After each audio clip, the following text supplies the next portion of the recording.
Alright, y'all, good morning. It's your boy Romance coming through with another World According to Romance. Today we got a special guest star in the house, my son, Taylorson Jagger Romance, who is obviously addicted to Fortnite and really needs my phone back so he can go live on Insta and play Fortnite with like 90 of his friends at once, and they can all holler at each other and make fun of each other while they play. Today, I'm in live at France Land again, and we're going to talk about a little. This is part 5, I think, on the Trojan War, or 6. I always lose track. But today we're going to talk about Heinrich Schliemann. Now, this is going to be about the. I've told you about the story. I've told you about the big heavy hitters, the Hittites. I told you about the Sea Peoples. Told you about the collapse of the Bronze Age. Today we're going to talk about the archaeology behind the Trojan War. Because the Trojan War happened in 1200 BC, and the whole 1200, all the way up to 0 AD, and all throughout the ages, all through the the Middle Ages, the Renaissance, so on and so forth, we've lost, contact was lost with the ancients, and a lot of people did not think that Troy existed as a city. They thought it was like another Atlantis that like just was some crap that didn't really exist. My son. Love my son. Love my daughter.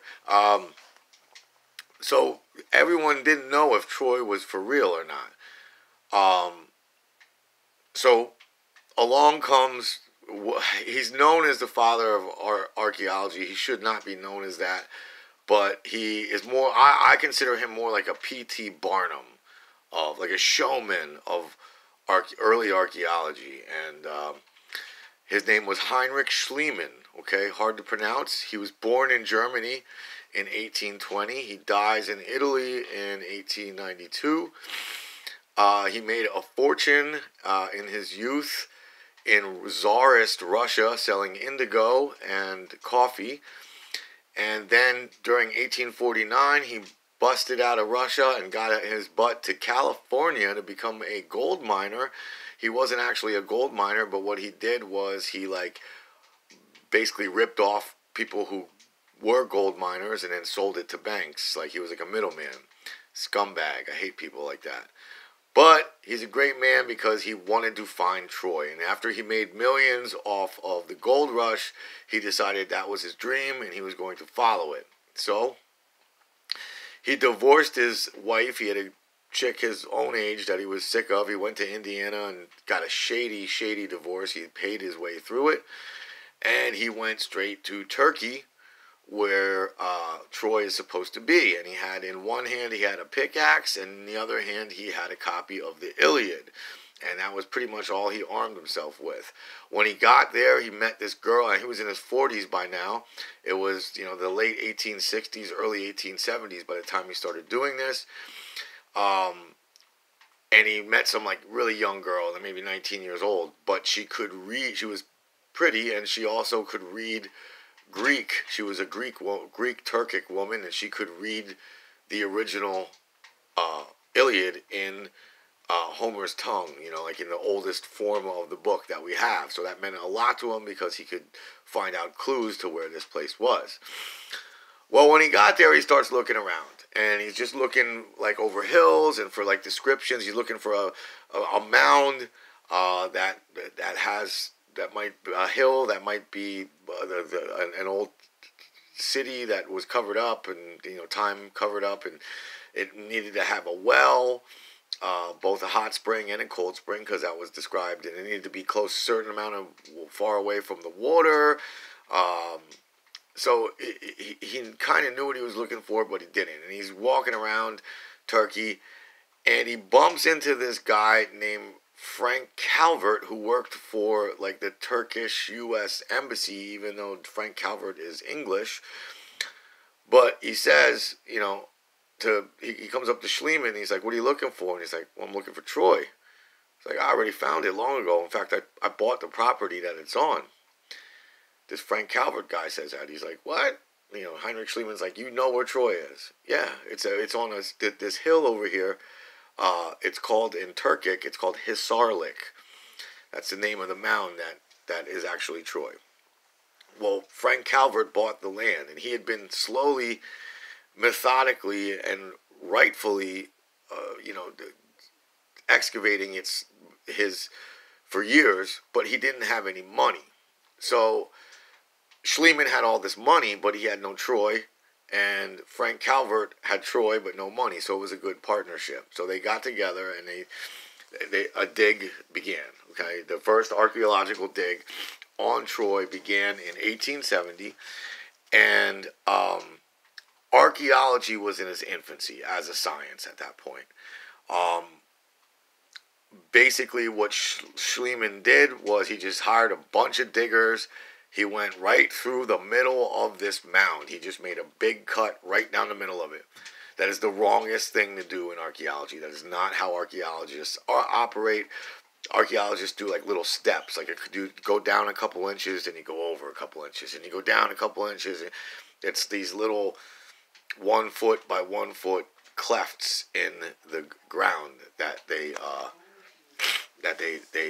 search for pottery and shards and just anything they find.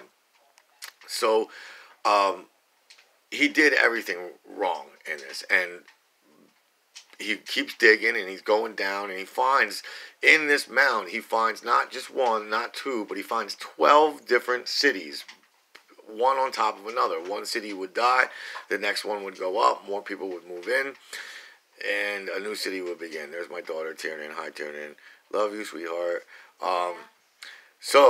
And he finds a whole lot of treasure at the bottom of it. He keeps going lower, thinking that that's where all the good treasure is going to be, and that's where the city of the Troy that's described in Homer's Iliad is going to be. And once he finds the treasure, he announces to the world, he goes onto the telegraph and tells the whole world that he found Priam's treasure. He found Troy.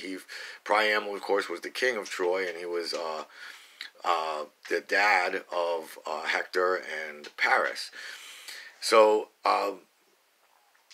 he found the treasure at what would be the second city from the bottom, like the second oldest city.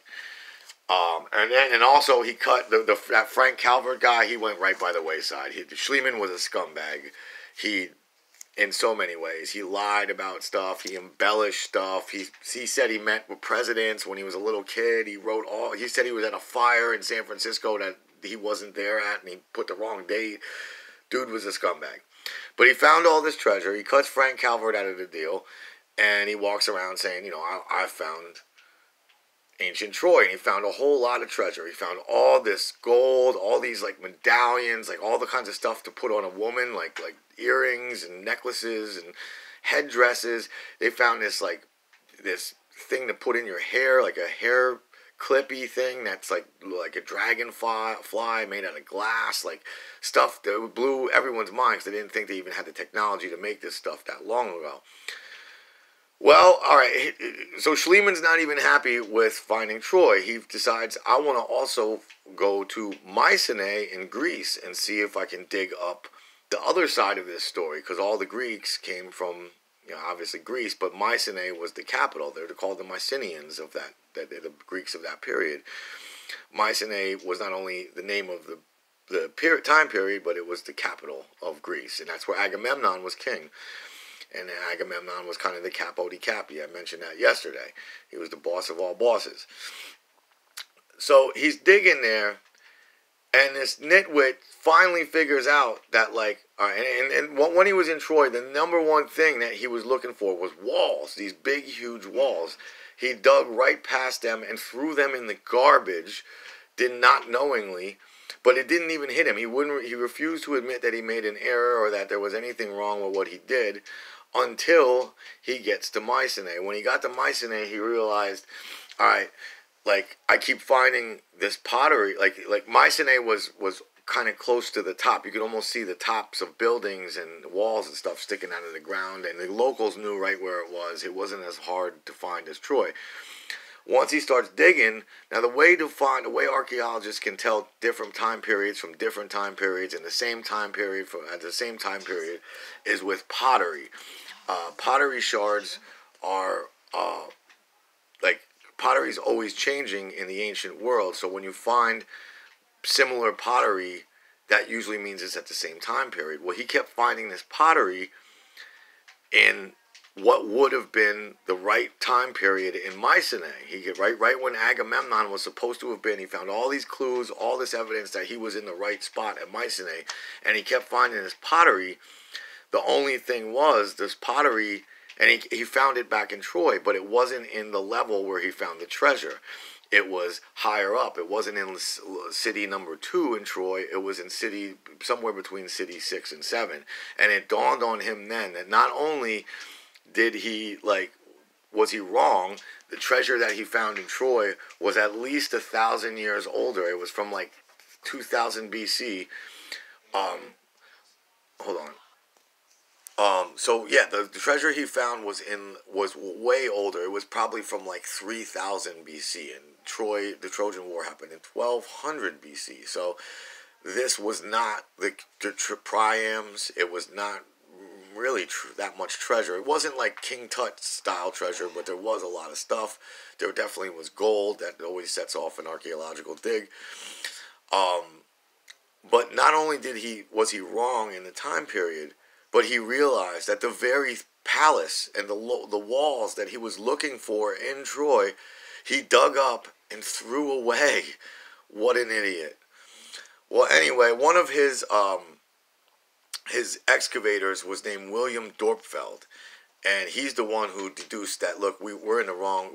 Troy was not in level 2 of the Hisarlik dig. It was in either level 6 or 7. So Dorpfeld is the one who will take over the dig going forward, and I'm going to talk about him a little bit tomorrow. But I do want you to realize that Heinrich Schliemann is, again, he brought excitement to archaeology, but he did it in all the wrong ways. If you go to Troy today, you can still see the mound. You can still see Hisarlik. There's lots of new digs going on, but Schliemann's big, huge trench is just cut right across it. You can see all the levels. You can walk right through it. And see the different levels of the city. So, anyway, that's today's show on Heinrich Schliemann. Tomorrow I'm going to finish up the show on the Trojan War, and I'm going to bring you up to date where we are today in the modern world with this dig. One thing that you do have to realize about Schliemann, as he did everything wrong and he was a scumbag, he did do one thing right. He proved to the world that Troy existed. Troy definitely existed. The Trojan War definitely happened at where Hisarlik is, where he dug.